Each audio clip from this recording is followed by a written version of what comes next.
Right, thank you for the kind introduction, Bo, and thank you for chatting with us, Mayor Gondek. So just in general, I was wondering if you could just tell us a little bit about your journey and how you came to be where you are today. Well, thank you very much, and thanks for the kind introduction. It's so good to see everybody. And the Women's Center anniversary is actually my anniversary in Calgary. I've been here for 25 years too, so coincidence? Only took us 25 years to do this right now. So, my journey is a very interesting and sort of strange one. I was not a little kid who thought, I'm going to be the mayor one day. I was, in fact, one of those kids that paid no attention to politics. And my dad would often say to me, you should really be a bit more political than you are. And I would say, oh, Dad, that's for old people. And look at me now, I'm old, I'm into politics. So I didn't actually wake up to this idea of what being political meant until I lost my dad, very unexpectedly in 2003. He passed away, and it was a huge shock to my mom and my husband and I. No one saw it coming. He died of a massive heart attack that no one could have predicted. And all of a sudden, it threw everybody into turmoil and grief. But the shining star of all of this was my husband, my partner, who said to my mom in that moment, you know what, Mom, we always talked about the fact that if something happened to either one of you, the other one would come and live with us. So do you want us to move in here, or do you want to move into our house? Like that night, this is what this man said. So it shows you that, you know, there is a lot of kindness in the world, and there is the ability to move on from traumatic things. And when I went through my dad's undone documents, I learned that he had started a couple of initiatives that he hadn't had a chance to finish, and they had to do with community. One was to get Punjabi as a second language option in the Calgary Board of Education system, and the other was to deliver remarks about what the role of religion should be in a public education system. So I phoned the uncles, his friends. I said, do you need me? And they said, well, if you'd like to fill in. And I said, I would love to fill in. So I did. I did research for them. I helped them prepare presentations. And me and the uncles tootled around. I would pick them up in my Honda Pilot. I was like a soccer mom, but sort of the reverse. And we would go and deliver presentations about the importance of language and culture and understanding that having faith can be good for many people, and that accepting that some people have faith is okay. And you don't need to teach religion specifically, but you need to teach the concept of it. And it was in all of those drives with the uncles and cruising around that I realized there was no aunties. Where were they? And I started digging into, well, why are they at home? And what's happening here? So that piqued my curiosity. I started to learn some other things that my dad had been working on, like the fact that he wanted to be part of the chaplaincy program, which seemed odd to me. But his focus was to work with offenders, particularly those who had engaged in domestic violence, and talk to them about why partner abuse and, you know, hurting your children was not okay. So these are all the things that he wanted to do. And it reminded me that my first career with the government of Manitoba, being a policy analyst with the section that looked at women's shelters, was my first point of contact with the fact that people wanted you to use statistics to deliver services. So it was my job to do the digging to say, evidence shows that women with 2 children should be able to stay in shelter for 9 days. Women with only 1 child should only be allowed to stay for this many days. Well, what's the real answer on how long should a woman be able to stay in shelter? As long as she needs to be safe. So all of the stuff that I had learned that I put away as I was doing other things came flooding back with the loss of my dad. And I realized that what he meant by being political was engage in the issues that matter and do something about them. And that really sparked my love affair with making Calgary a better, stronger place, building community capacity. And I began to volunteer on municipal campaigns. I was engaged in my community association. And it dawned on me in late 2016 that I had gained an education in city building. I had volunteered in many roles, but I had never actually been at the decision-making table. My role had always been influencer. And I decided at the end of that year that I would run for a seat and try to be at the decision-making table. And when I won the election in October of 2017 to be the Ward 3 councillor, it struck me that it had taken me that long to understand what I was really meant to do. And that's how I got to be here. Long story. Thank you so much. Thank you for sharing your story. So, as a racialized woman in leadership, how do you find your leadership style? I know you have a very collaborative leadership style, and I was wondering how you have been able to use that leadership style in your position as mayor. Thank you for that question. And I think women learn early on that you have to be collaborators to get things done because, especially mothers, is anyone a mom in this room? Yeah. Okay, congratulations, because that's the feat of a lifetime. You realize when you're a woman and there's multiple obligations put on you, whether it's taking care of a child or taking care of an aging parent or a relative or doing all the millions of things you have to do during the day, that it's okay. You come to a point where you say to yourself, it's okay that you can't do it all yourself. The myth of superwoman is something we need to break down. And especially when you're responsible for taking care of a child or a parent, you can't do all of the things. So something slides. And sometimes you need a hand. And I think I learned that lesson when my kids started kindergarten, that I couldn't do everything because I started school at the same time. So I started asking women in my network, do you think you could be ride mom today? Do you think you could help me out at lunchtime? And then we would trade off, right? Like everyone, it's shift work. Everyone takes one of the things that you have to do. And it was incredibly rewarding because I had been that stubborn, I can do it all kind of woman. You know, the one that we all look at and go, oh.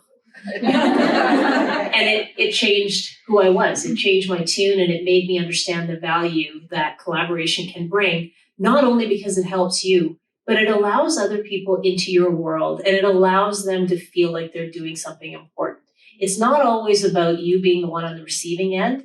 It's what people need to give and giving them that opportunity. So that's why I believe so much in collaboration. And frankly, I think we are in the kind of times right now with some of the most wicked problems we've ever faced as a society. And Kathleen mentioned intersectionality. Things are too complicated to do on your own. So that's why I'm a big fan of collaboration. Thank you so much. We also have a question about childcare being accessible so women can work the same way men can. And I know there has been the childcare subsidy that's in the works. So can you explain how this is being implemented in Calgary and any feedback you've been receiving about that? Yeah, I can speak to this and I can break it into two components. One is where I have a sphere of influence and one is where I have a sphere of power. So let me start with the influence side. I am happy to advocate for the things that women need to be thriving, successful members of society, and access to good, safe, inexpensive childcare is absolutely a part of that. So you will always see me be an advocate for that. But what I realized was all I had was the ability to influence. And so I had the ability to actually directly impact change when it was a fortuitous meeting came to me. And it was two women who run a group called Mackenzie's Legacy. Mackenzie Legacy, yes. And it was a young child named Mackenzie who was killed in care. And it was an unsupervised, unlicensed care facility. And Mackenzie's mom had the courage to step forward and say, you know, I'm a professional. I chose this child care facility after doing a lot of research. And many of you will look at me and judge me and say, how could you even, put your child in that kind of a care facility? She said, I dare you to check it out. It seemed perfectly legitimate and everything was fine until the person that was providing the care couldn't handle the stress and the burden. And the loss of my child is something I will never, ever forget. But I forgive that individual for what happened. And I thought, oh my goodness, this is probably one of the strongest people I've ever met.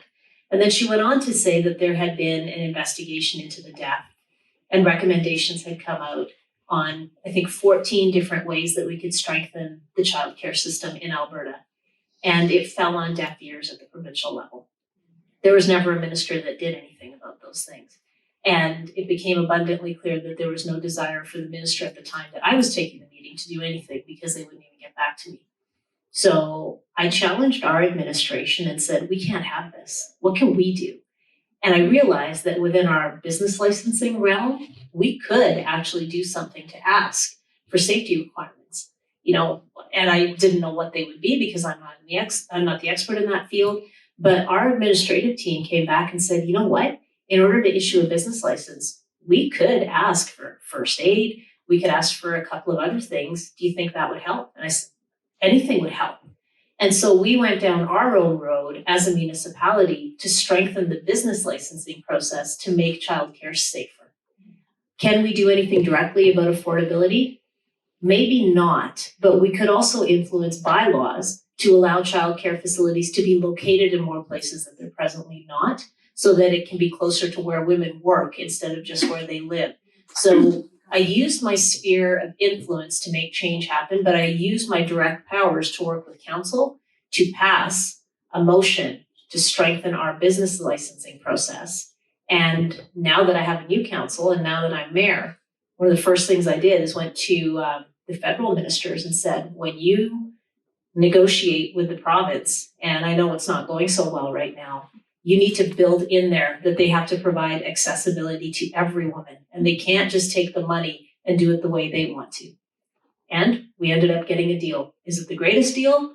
Not yet, but I'm hopeful. Might get fixed in 8 months.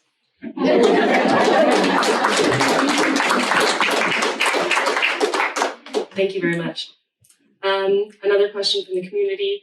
When discussing policy recommendations, such as closing down housing solutions, insufficient funding for social services, are there specific conversations about how these will specifically affect women, or is it a general policy discussion? That's a really good question. And I think policy discussions like that become rooted on issues and systems and processes instead of people if you don't have good representation. And I'm really happy that at council right now, we've got some strong representatives. We've got council members, both men and women, that are willing to fight for what's right. And they're not scared. And they're not scared to say, look, I know this isn't my lane, so to speak, but I'm not going to get out of it until somebody does something about it. And I think as a result of us pushing so hard, and as a result of people like Elspeth Mayer, who's on my team, pushing so hard, we managed to get a lot of changes happening at the provincial and federal level. So when it comes to policies around housing, having access to funds directly as a municipality through the Rapid Housing Initiative, unbelievable. It was a game changer. Investing money into conversion projects that are providing for bigger spaces for families downtown, 3-bedroom apartments, affordable housing, that's a big deal. And we actually managed to get our provincial partners to invest more money into keeping shelter spaces open 24/7 and actually focusing on a mental health and addiction strategy that can help people who are in crisis. So it takes a lot of persistence and it takes courage to speak up and not back down. But we've got people now who are looking at this from a feminine lens and understanding that a lot of families that are in crisis have a matriarch heading things up, and we need to listen to women.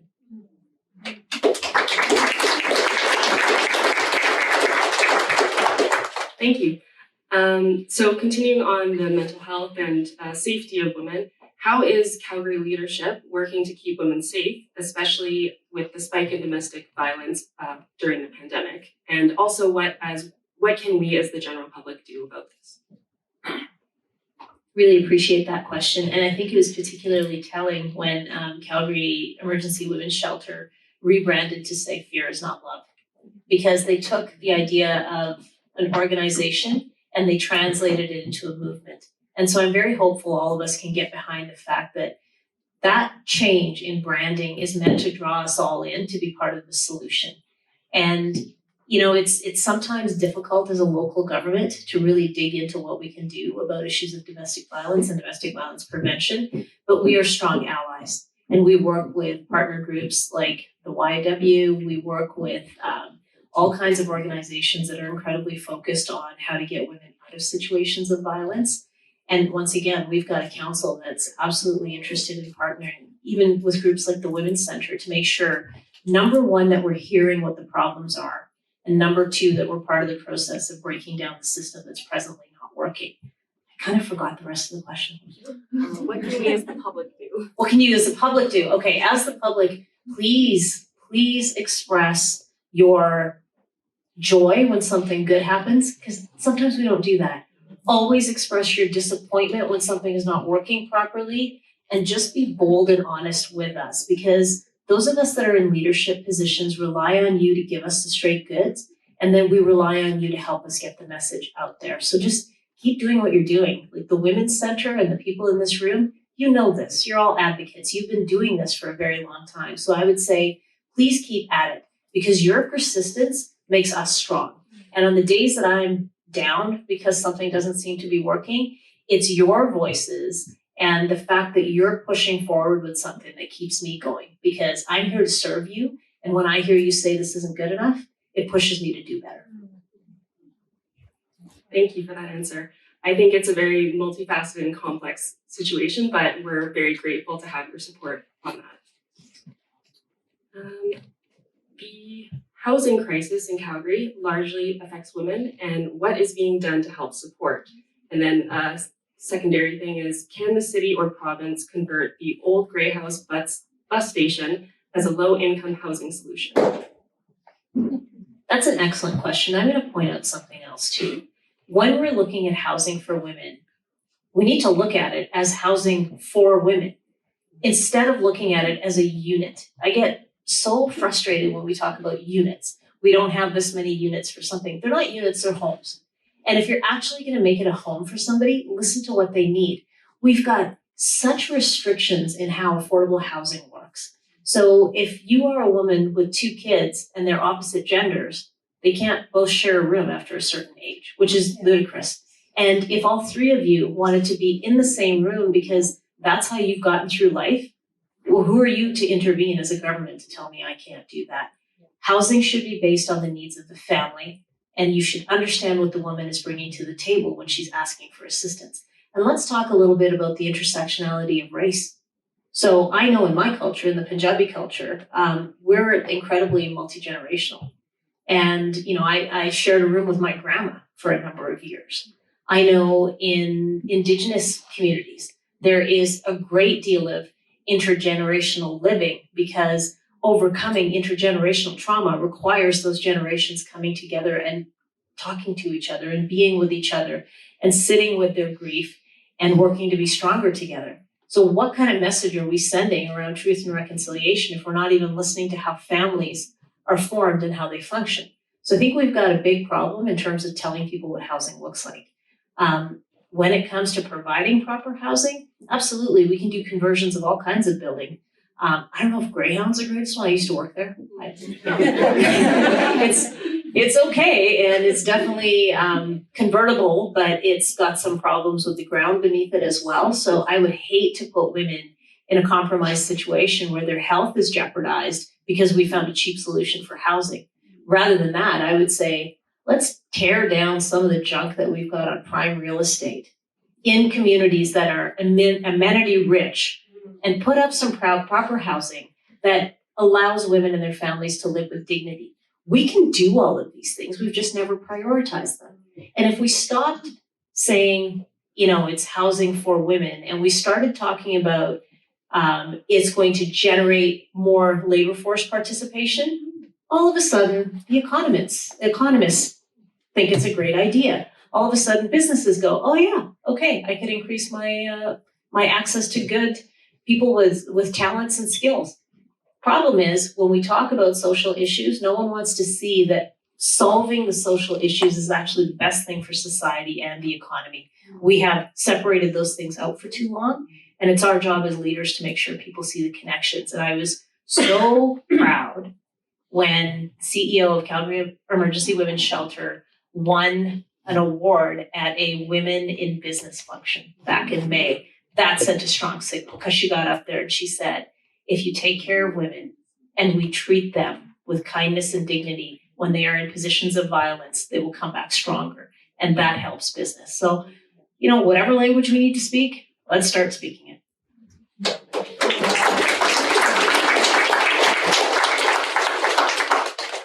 Thank you so much for that answer. So this is a question for me. So my doctoral research was in nutrition, and I'm really interested in perinatal care and the importance of nutrition in women and how that affects their offspring. And I kind of got interested into cultural competence and the lack of diversity in the Canadian nutrition database that's really limiting our research on nutrition in women. And there's also there's a food insecurity crisis and there's food shortages in Calgary. And I'm just wondering how you and your council are looking to address that and how you are approaching it from an intersectional lens. I once again have to give full props to Elspeth because she's the one that said to me, food is the one thing that doesn't get supplemented. It's the one thing that doesn't necessarily get subsidies, and people are on their own when it comes to food. So there's no actual social policies around food. And as a local government, we have very limited ability to influence things, but you know what? We have land. So let's maybe start thinking about what urban agriculture looks like in its truest form. And let's maybe think about the fact that, we used to be a very agriculture-rich community in Calgary and the region. And then we started doing other things and we went away from that. And I would say that the global crises we're seeing right now around food insecurity, the climate crisis that's creating situations of flooding, the very undemocratic processes in other nations where farmers are being stripped of their land and their rights, it should remind us that we have a responsibility in Canada to do better. And if we can do something around agriculture and growing local and giving access to people, that's part of the problem as well. Like we talk about the food desert, but we tend to think of not having supermarkets. We also need to make sure that people who don't have a lot of income have equal access to healthy food, as you stated. It can't just be a reliance on fast food or going to shelter to get a meal. People want to prepare their meals at home with their families. And that is an important thing that keeps families together. So I don't know that I have a very simple answer for you on what we need to do, but I think the city has a very big part to play in this. And I'll remind us, Calgary Stampede is a big organization in this city. And I don't know if any of you are aware of this, but there's a couple of directors on that board that are pushing for Stampede to have a greater role to play in advancing the need for greater agriculture solutions locally. So we've got a machine of an organization that we haven't looked to for this type of thing. So, being on their board, I'll make sure we keep pushing on that too. So. Awesome. Thanks for sharing that. I didn't know that about the Stampede. Okay. And then one last question I have, and then maybe we can open it to the floor.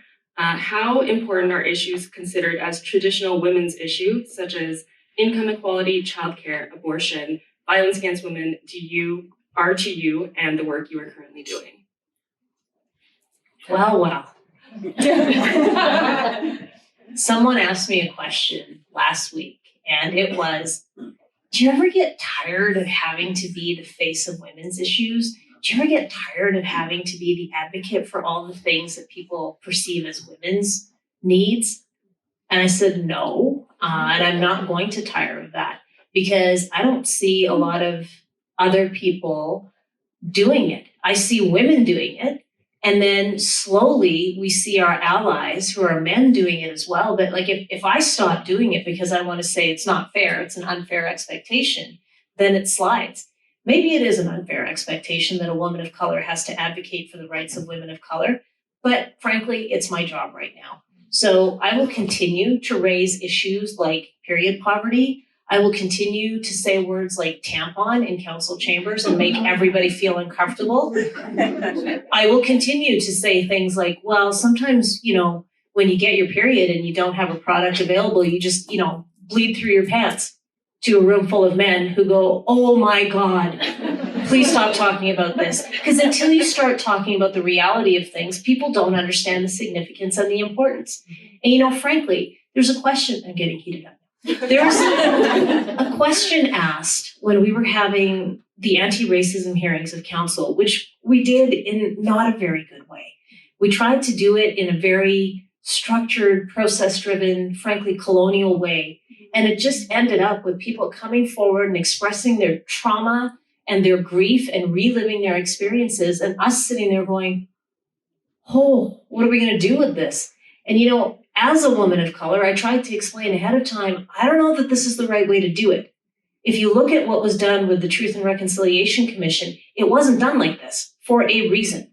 But we did what we did because there was people that felt that we needed to show action quickly.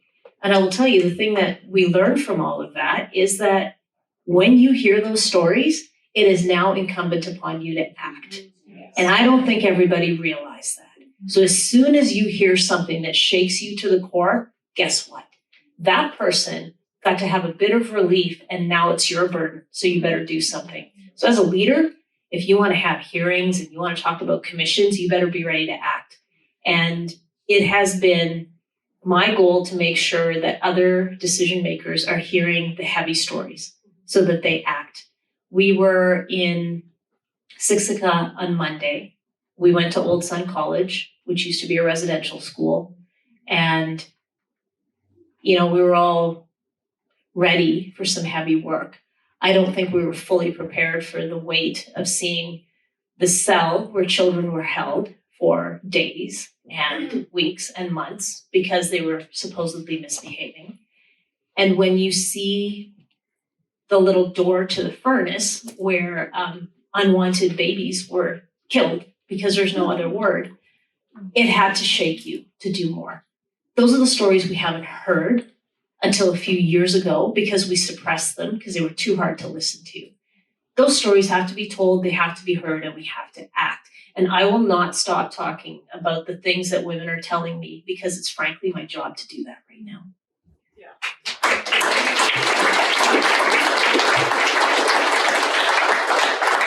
Thank you for sharing those stories. And everyone here, I'm sure, knows that it's very difficult to do this work and it's very draining. So I'm wondering how you support yourself and make sure that your well-being is kept while you're doing this hard work. Okay, now this is where I should say, well, you just live a balanced life and make sure you get exercise every day and make sure you're getting enough sleep and make sure you're drinking enough water and eat healthy and surround yourself with a supportive group of people. The only thing you can actually accomplish out of all of those things is support yourself with a strong group of people around you. Anyone who's interested in getting into politics, the very first thing I would ask you is not, is it your passion? Do you have the qualifications? Because I'm going to assume you already thought about those things. My first question to you would be, who in your life will support you on the darkest of your days? And who in your life will be there for you when everyone is beating you down?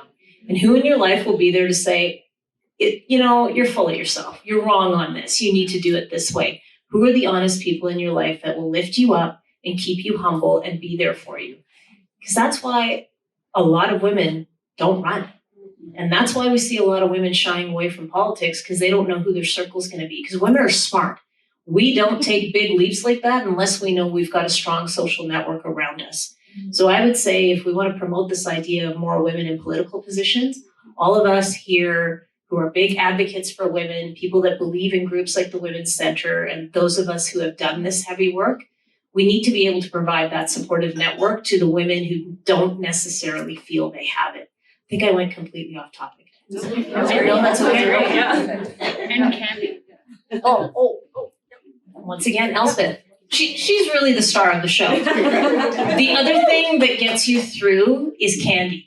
Yeah. We have bags of high chews in our office, and you can tell the kind of day we've had by the number of wrappers that are in the trash can. Yeah, so thank you.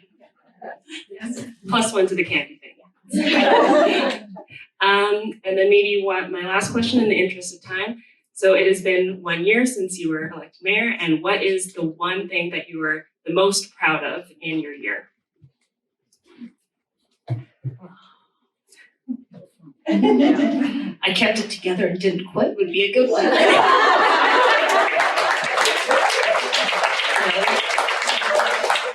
A, I'm not a quitter, and B, this job is too important, so that's just kind of a cheeky answer. I would say the greatest accomplishment is understanding how to work with my colleagues in a way that we could all take on some pretty significant chunks of work and do them together. We don't always agree on everything. Sometimes we're quite bitterly at odds on things, but we have managed over 12 months to reach a degree of civility when we have debate and discussion. And we have given each other the space to have opinions and ideas. And we've reached some pretty big unanimous decisions. Like, we've done some stuff that's been, 15-0, and I would not have predicted it. More importantly, we have made some pretty big moves. We declared a climate emergency in the face of a lot of people who said, how dare you? And if you do that, you are snubbing the energy industry. And we stood strong and we worked hard and said, we are doing this because it's the right thing for the people that live in this city. It is actually the right thing for business. It repositions us as a global leader in energy transformation, and it provides a future for our kids. Like, we took that step together as a council. We believed that we needed to invest in stronger, safer communities. And because we did that, we started to receive more match funding from the provincial government. We have not shied away from very difficult things. And I would say the greatest accomplishment is not mine. It is of this council that we have shown the world that you can collaborate. You can put your partisan differences aside in the interest of serving the public. Well, thank you so much. Everyone, please thank you for Open it up to questions. So we have time. So does anyone have any questions? Yeah. Yes. The keener in the front row. I want to say thank you so much. My name is Tina Michelle. And I just want to say thank you because I'm a person, like how you started when you were younger, politics wasn't really your thing. I've kind of taken that same position.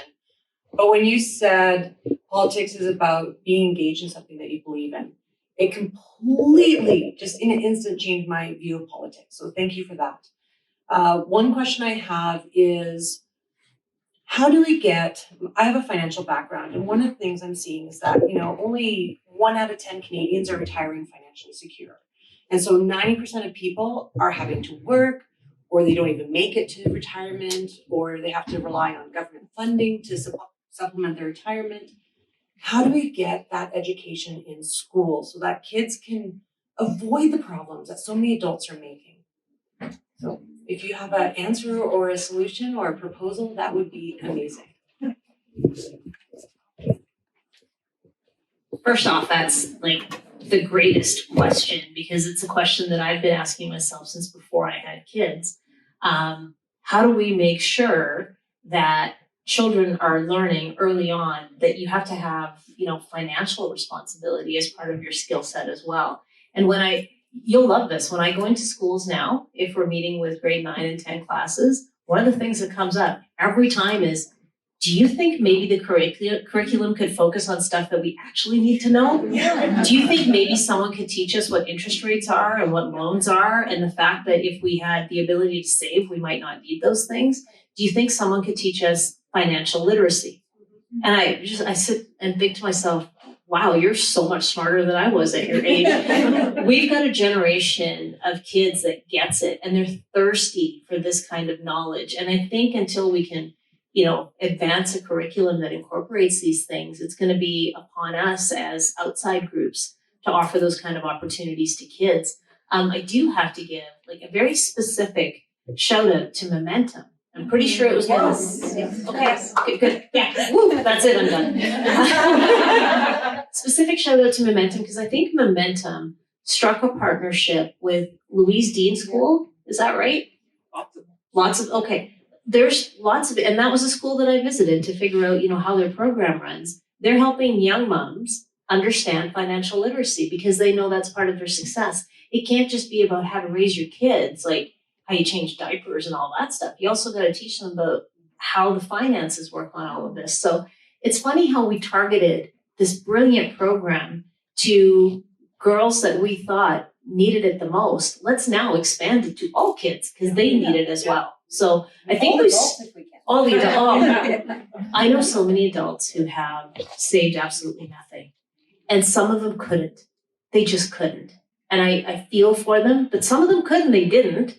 They bought things instead, and I guess that's fine. But we live in a strange world where Eastern values and Western values sometimes clash, and I guess I'm a really good example of that to some degree. Right? I grew up in a Punjabi household, and it was always save, spend later, right? And that's what we did. And so there was always roti at home, and you made sabji, you didn't go out for dinner, you didn't do those things because it was, savings was a big thing, and making sure you're financially secure. And And I think those are good lessons. It seemed to me that Western philosophies for a while got rooted in, it's all about me. You should enjoy your life and spend while you can because you never know how long you're going to live.